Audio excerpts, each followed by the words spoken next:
Bismillahirrahmanirrahim. Assalamualaikum warahmatullahi wabarakatuh.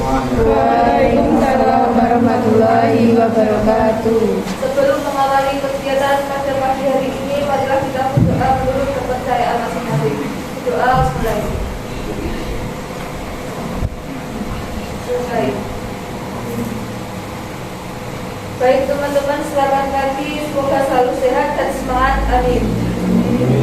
Yang saya hormati Ibu Dimas Permata Putri, FPG selaku dosen pengampu mata kuliah Bahasa Indonesia, dan teman-temanku yang berbahagia. Perkenalkan, nama saya juga Adriani dari tim 2186 206104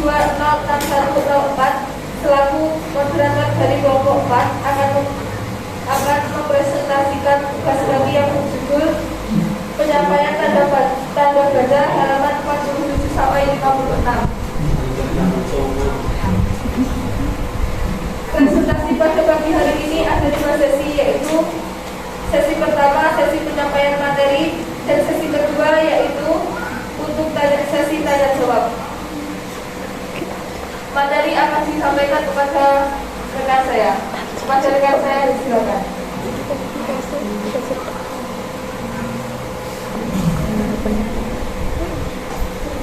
Ya, sebelumnya saya Mala Rizky Fitriani, tim 2186206106 sebagai materi. Ya, langsung saja kita mulai presentasinya. Yang pertama, penggunaan tanda hubung. Tanda hubung dipakai untuk menandai bagian kata yang terpengal oleh pergantian baris. Contohnya, ini ada cara yang baru untuk mengukur panas. Contoh yang salah, ini ada cara yang baru untuk mengukur panas, tetapi pemenggalannya harusnya setelah kata SQ. Yang kedua, tanda hubung dipakai untuk menyambung unsur kata ulang seperti anak-anak.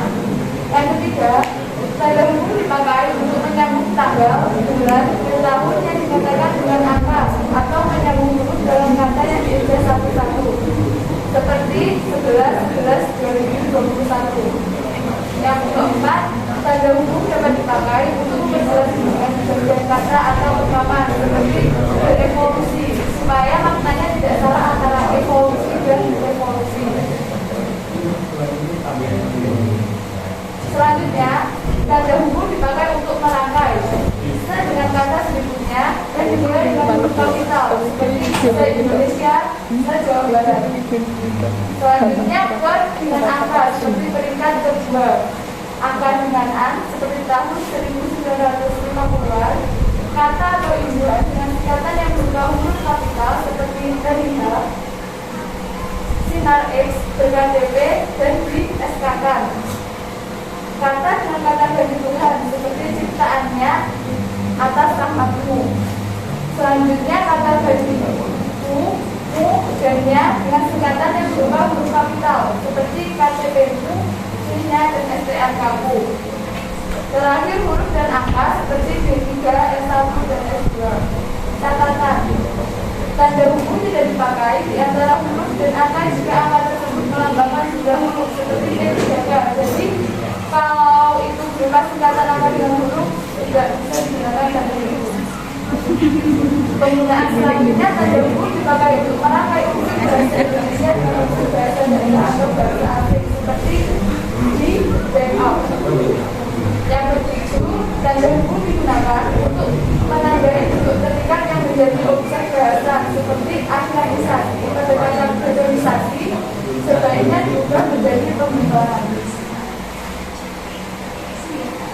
Tanda baca selanjutnya tanda pisah. Penggunaannya yang pertama, tanda pisah dapat dipakai untuk membatasi penyisipan kata atau kalimat yang memberi penjelasan di luar dari kalimat. Seperti kemerdekaan bangsa itu, saya yakin akan tercapai perjuangan oleh bangsa itu sendiri.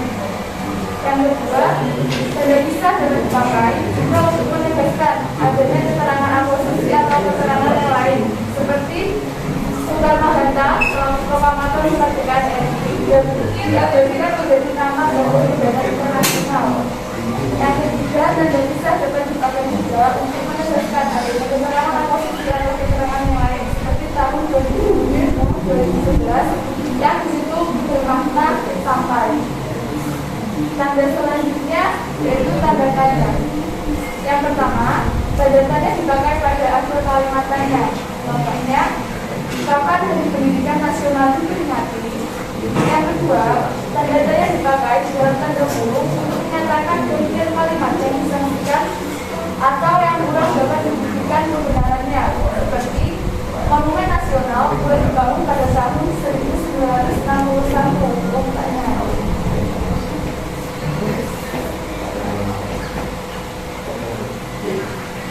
Selanjutnya, tanda seru. Tanda seru dipakai untuk mengakhiri ungkapan atau pernyataan yang berupa seruan atau cerita yang menggunakan kesimpulan, ketidakpercayaan atau emosi yang kuat. Contohnya, alangkah indahnya taman laut Binaken. Mari kita bikin gerakan cinta bahasa Indonesia.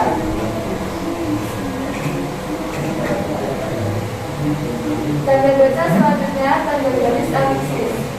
Penggunaannya yang pertama, tanda elipsis dipakai untuk menunjukkan bahwa dalam suatu kalimat atau kutipan ada bagian yang digunakan, seperti penyebab kemerosotan. Tanda elipsis akan dibentuk lebih lanjut.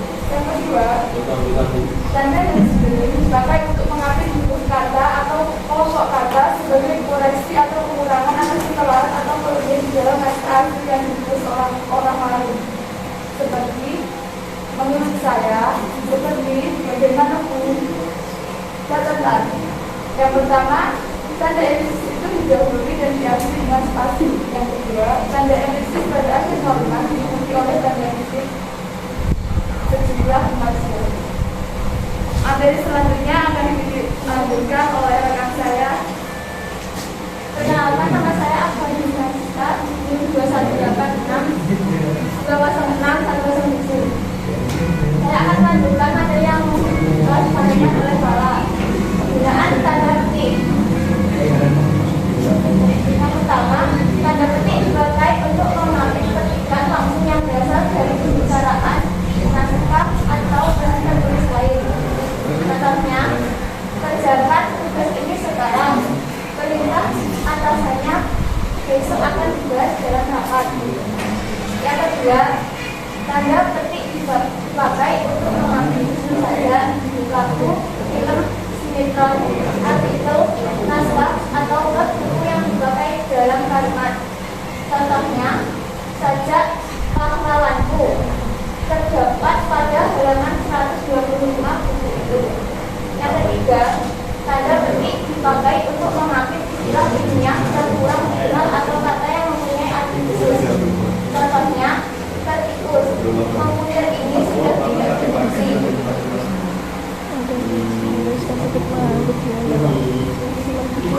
Selanjutnya, tanda petik tunggal.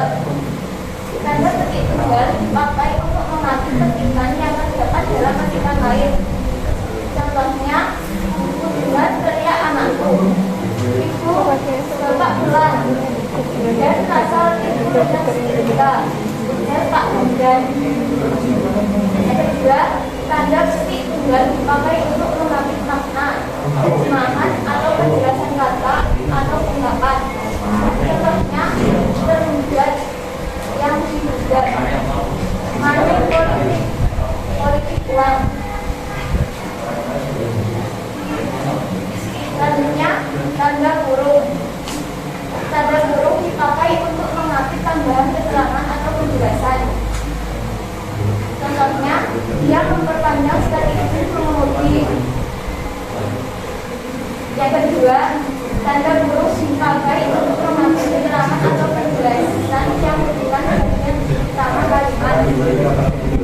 Contohnya, sajak Ranggono yang mengukur nama tempat yang terkenal di Bali pada tahun 1962.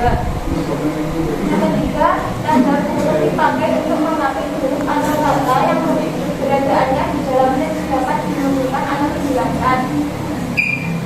Selanjutnya, dia berangkat ke kantor selalu menaiki bus Transjakarta. Yang keempat, tanda kurung dipakai untuk mengambil huruf atau angka yang digunakan sebagai penanda perincian. Contohnya, faktor produksi menyangkut A. bahan baku, B. B. Biaya produksi, dan C. Tenaga kerja. Selanjutnya tanda kurung siku. Tanda kurung siku dipakai untuk mengatur huruf kata atau kelompok kata sebagai koreksi atau tambahan atas kesalahan atau kekurangan di dalam naskah asli yang ditulis orang lain. Contohnya, sang sarjana menunjukkan bunyi gemeristik. Penggunaan bahasa dalam karya ilmiah harus sesuai dengan kaidah bahasa Indonesia. Yang kedua, tanda kurung siku dipakai untuk mengatur keterangan dalam kalimat jelas yang terdapat dalam tanda kurung. Contohnya, persamaan kedua baris itu perbedaannya dibicarakan di dalam bahasa. Dalam bab 2, lihat halaman 35 sampai 34. Perlu digunakan di sini. Selanjutnya tanda garis miring. Tanda garis miring dipakai dalam nama surat, nomor pada alamat, dan penandaan masa 1 tahun yang terbagi dalam 2 tahun takwim. Contoh nomor 7 garing PK garing II garing 2013 dalam selamat III garing 10. Tanda garis miring dipakai sebagai pengganti kata dan atau serta setiap mahasiswa dari mahasiswi dikirimkan lewat darat atau laut menjadi mahasiswa dan mahasiswi dikirimkan lewat darat atau lewat laut. Tanda garis miring dipakai untuk mengatik huruf kata atau kelompok kata sebagai koreksi atau pengulangan atas kesalahan atau kelebihan di dalam naskah asli yang ditulis orang lain. Contoh, buku pengantar linguistik karya Verhaer dicetak beberapa kali.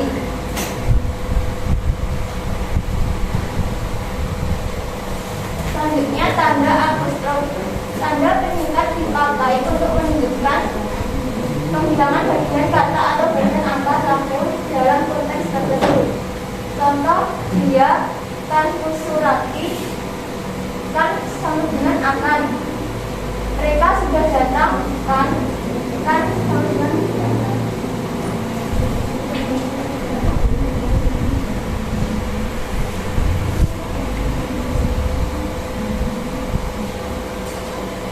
Sesi selanjutnya yaitu sesi tanya jawab. Bagi teman-teman yang ingin bertanya silakan. Kami hanya membatasi 3 pertanyaan. Baik. Nama saya Rizky Agung Purnama.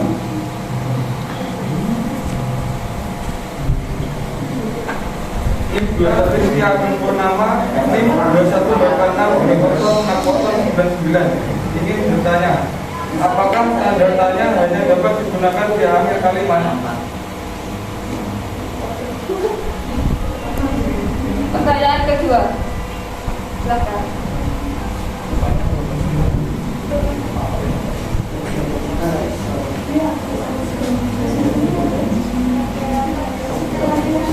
Saya Mutia Setiawati Pritama, NIM 21866093. Izin bertanya, bagaimana perbedaan tanda buku dan tanda kita?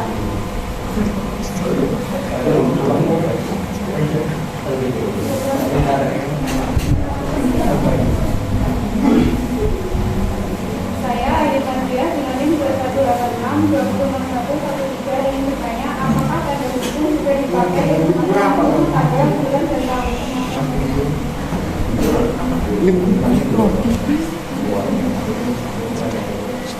Baik, karena pertanyaan kita batasi hanya 3 pertanyaan, maka rekan saya disilakan untuk menjawab pertanyaan dari rekan-rekan yang angkatan tadi.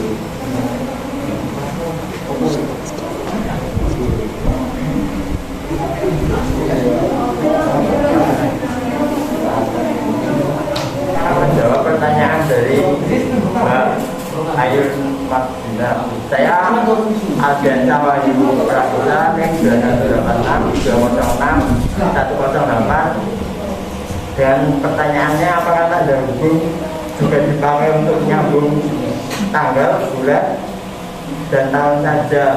Jawabannya ya, karena tanggal, bulan, dan tahun menggunakan tanda hukum strip itu, sedangkan untuk tanggal dan bulan saja itu tidak menggunakan kata hukum.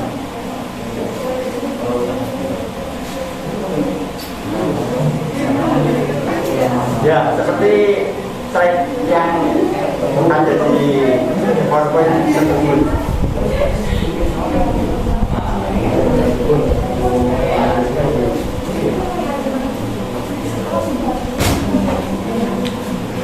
Gimana Mbak? Bisa diterima jawabannya?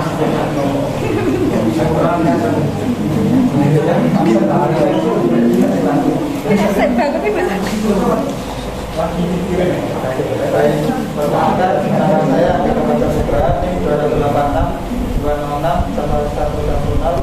Saya akan menjawab pertanyaan dari Rizky. Pertanyaannya adalah, apakah tanda tanya dipakai di akhir kalimat? Iya, karena penggunaan tanda tanya sebagai hanya digunakan pada akhir kalimat tanya dan dilakukan untuk menandai bagian kalimat yang dilakukan. Terima kasih. Apakah dari sini?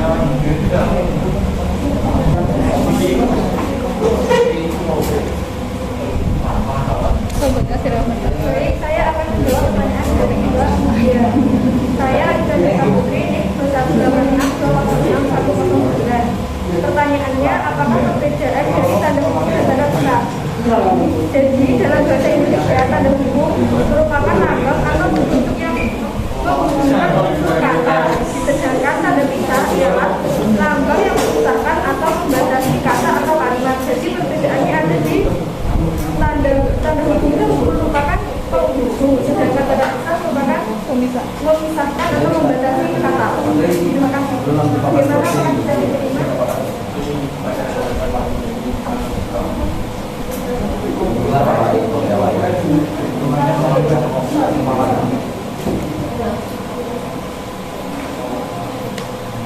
Baik, presentasi pada pagi hari ini telah berjalan dengan lancar.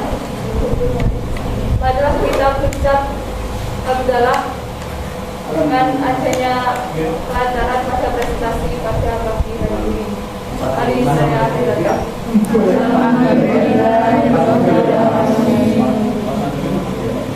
Saya selaku moderator dari kelompok 4 dan perwakilan dari kelompok 4, apabila kami banyak salah kata, kami mohon maaf yang sebesar-besarnya kepada teman-teman semua. Akhirnya, Assalamualaikum warahmatullahi wabarakatuh.